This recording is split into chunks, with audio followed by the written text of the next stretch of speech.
Welcome back. It's your feel-good breakfast show, Expresso, on SABC3. Now, a state of emergency has been declared in the southern region of Chile after the Calbuco volcano, dormant for decades, erupted yesterday, spewing ash and smoke several kilometers into the air, proving once again that Mother Nature is one fierce lady.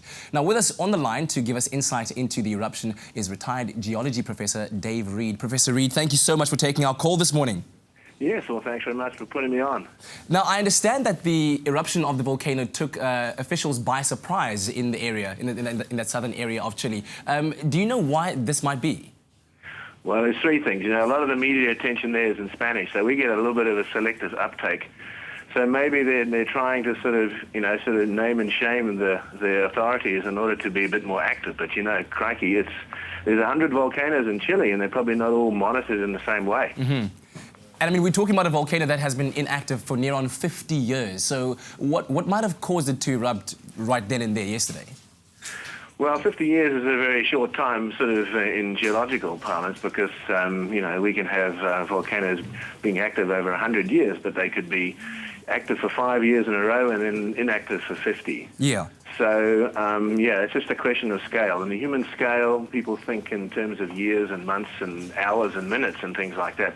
Unfortunately, we can't predict to that sort of small scale.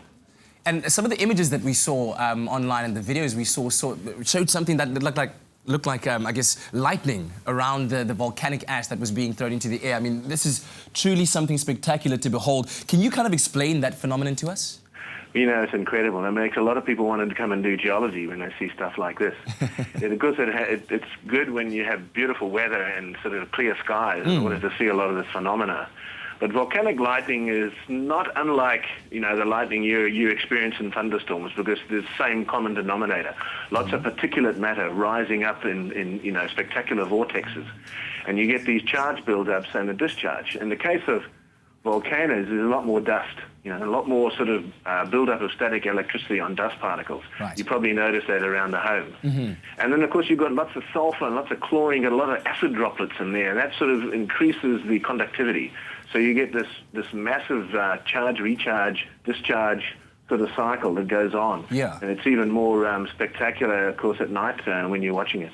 Oh, my goodness, it's something really, really spectacular to behold. But now, here's a question that, I mean, something that I didn't know, that South Africa actually has 3 volcanoes. Are we in any danger, or is there any chance that they might be erupting anytime soon in our lifetime?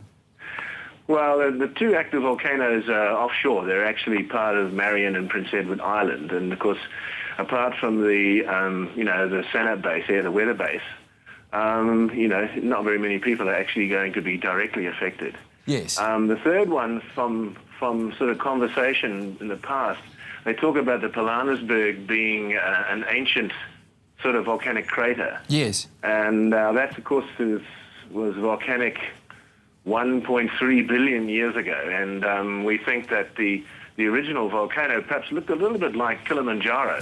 But, of course, you know, for that long period of time, it's been eroded away, so there's no chances of a volcanic eruption at that place. A sigh of relief. Thank you very much, Professor Reid, for joining us this morning and sharing your insights with us. Thank you so much. Cheers, Kate.